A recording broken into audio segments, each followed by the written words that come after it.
Hey there, long time no see. On our Assetto Corsa Competizione version 1.8 test drive video, I mentioned that I would come back around for a more detailed test comparing the new DLSS graphic modes. So coincidentally, here we are, coming back around for a more detailed test comparing the new DLSS graphic modes. I won't lie, what I saw in nVIDIA's official video kind of shocked me. The DLSS version looked so bad that I could never see a use case situation where I would actually want it enabled. Luckily, this isn't actually the case in practice, or at least it certainly doesn't have to be. So what we've done here today is taken footage from a public race the gamer muscle ran while we were preparing for the 10 hours of Silverstone. It was 5 AM, I was filled with adrenaline from over practicing, so I did what any sane person needing to wind down for sleep at 5 AM does. Jump straight into one of his practice server races. I missed quali and started at the end of the grid, which initiated a ballistic race as I attempted to clamber my way to the front. This is only the first lap of said race though, but it involves camera views overlooking the entire field, which means it will generate enough of a performance hit for the GPU. We'll take footage from both the interior and exterior to show the graphical quality alongside the potential performance gains. What's more, I've included the AMD FSR modes at the end too for good measure. Make sure to watch all the way to the end because those might actually surprise you. Our reference footage was taken at 4K with everything cranked up to epic to look as slamming as possible. Speaking of which, it'd be mighty epic of you to slam that subscribe button and get notified of more sim racing content. We start off here heading into cops. As you can see, a solid 95 to 105 FPS from the native 4K footage. We'll jump straight to the ultra performance, worst looking DLSS mode so you can get a feel for the artifacts to watch out for. We're using the default sharpening setting of 0%. You may notice an immediate blurring pervading the screen. It kind of looks like Project Cars 3. We lose a ton of detail on the finer parts of the cockpit, such as the dashboard material. Also, there tends to be a lot of flickering on fencing, grating, distant barriers, etc.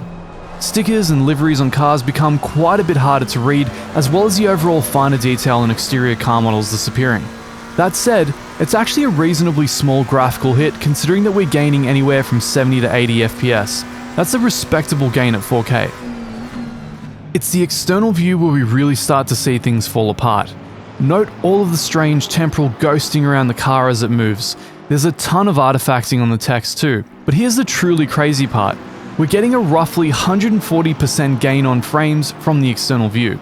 That's well over twice the FPS. External views in ACC have always been astoundingly sluggish. My assumption was the heavy use of zooms along with depth of field effects. Whatever the case, DLSS seems to completely crush those issues and provide insane performance boosts. Now, this isn't a realistic setting. Most people who need this many extra frames would probably just scale down their resolution or drop some other graphics settings so that they don't need to be dealing with all of this artifacting. So let's try the balanced DLSS setting for a more real-world example. A strange effect we notice here is that the DLSS setting actually gives us reflections on the McLaren's mirrors, whereas the native 4K one doesn't. I have no idea what this is about or whether it's a bug, but comparing them back to back, it became quite obvious. Most of the issues with balanced DLSS came from the car being in motion. There is artifacting on the text, as well as various parts of the car geometry.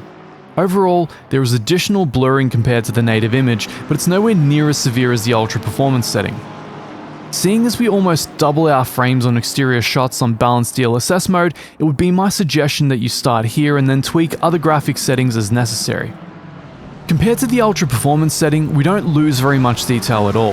The finer material grain on the dash is still there, and the blurry veneer to the screen could just be thought of as an aggressive anti-aliasing setting.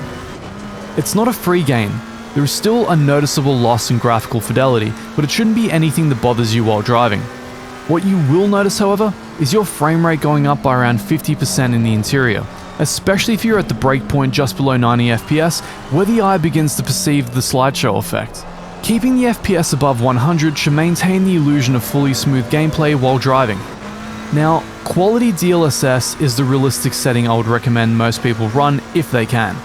It still leads to a roughly 30% FPS gain from the interior cam, which is quite impressive given how difficult it is to notice it in motion.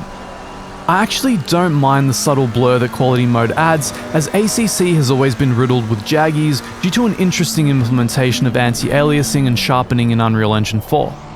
This sort of splits the difference and gives us a smoother looking screen, which to me looks better than visual aliasing. Running at 4K, the FPS boost is also very welcome. On the exterior cams, we get a roughly 60% gain, which is fantastic for avoiding some of those notorious high zoom FPS dips and replays. Graphically, the only aliasing present appears to be the same that's there in native mode. A note on native mode. As you can see here, we get this temporal ghosting effect even without any DLSS. The reason it shows up is due to ACC's implementation of temporal anti-aliasing. It also appears in KTAA mode. FXAA mode is free of it, but it looks extremely aliased. It's just one of those trade-offs that you have to deal with in this title for the time being. Here's to hoping it's something Kunoz managed to fix or mitigate, as on some camera angles it's extremely distracting. So that wraps up DLSS. What's my personal verdict? Load up ACC with the same settings you always run at your screen's native resolution. Set DLSS to quality and see how it plays. If you like the extra FPS boost, then great. Bob's your uncle and you're done. If you want to push your luck a little more, try increasing some of your other graphics settings. If there are some graphics settings you just can't live without and they're tanking your frames, consider bumping DLSS down to balanced, but in my opinion, no lower than that. But wait! There's more. We have a bonus round. I've recorded this footage using AMD's FSR feature as well, for those who don't have nVIDIA cards, or at least for those who are morbidly curious about how it compares to DLSS on an nVIDIA card. I use this one with the recommended default of 80% sharpening. Bear in mind that this is compared with 0% sharpening on DLSS, which was Kunoz's recommendation for the high quality settings. FSR's performance mode is neck and neck with DLSS's ultra performance mode in terms of interior frames. There's really nothing between them. What's remarkable here, however, is how little quality is lost in FSR. Performance FSR mode is a world ahead of DLSS Ultra Performance in graphical quality. In fact, it looks way more similar to the original 4K native footage than it does to the comparably performing DLSS Ultra Performance. Insane. Frame-wise from the exterior, FSR performance is slightly behind that of DLSS Ultra Performance. What's really interesting here, however, is that FSR performance looks notably better, while at the same time not having any of that wild temporal ghosting and artifacting. At least, not any more so than the native 4K footage does.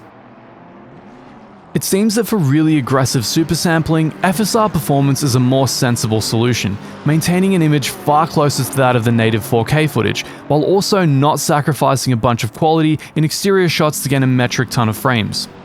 I don't know about you, but I certainly did not see that coming. FSR balanced mode appears marginally ahead of DLSS balanced mode on sheer frames. Coincidentally, it also looks sharper and closer to the native image, notably having less aliasing on barrier textures, fencing, etc. At this level, however, one might wonder whether dialing up some sharpening on the DLSS would get them reasonably close to one another. Coincidentally, in FSR balanced mode, we lose the car's mirror reflections again, which, for better or worse, is what happened in the original native 4K version.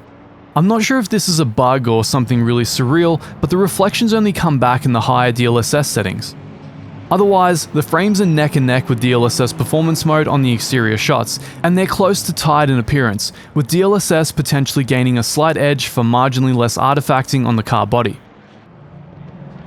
And finally, we compare the two highest quality modes in FSR and DLSS.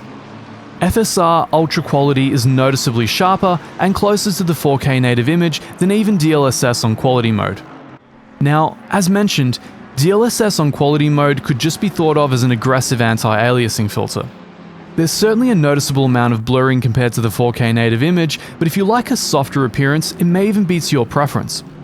As expected, there is about a 9% FPS drop from FSR Ultra Quality to DLSS Quality mode on the interior shots. Considering the vast quality difference, however, in my opinion this plays greatly to the advantage of the AMD FSR mode, as throughout this test it substantially outperformed DLSS for quality on a frame-for-frame basis. On the exterior shots, we have a roughly 20% drop in frame rate using FSR Ultra Quality to DLSS Quality mode. This, once again, comes with the benefit of decreased overall artifacting in FSR mode, especially with the temporal ghosting effect. It's worth noting that I use TLAA mode on top of FSR, as it allows additional anti-aliasing, so it's likely TLAA causing the minor ghosting in the FSR render. That ghosting is on par with the amount in our 4K native footage.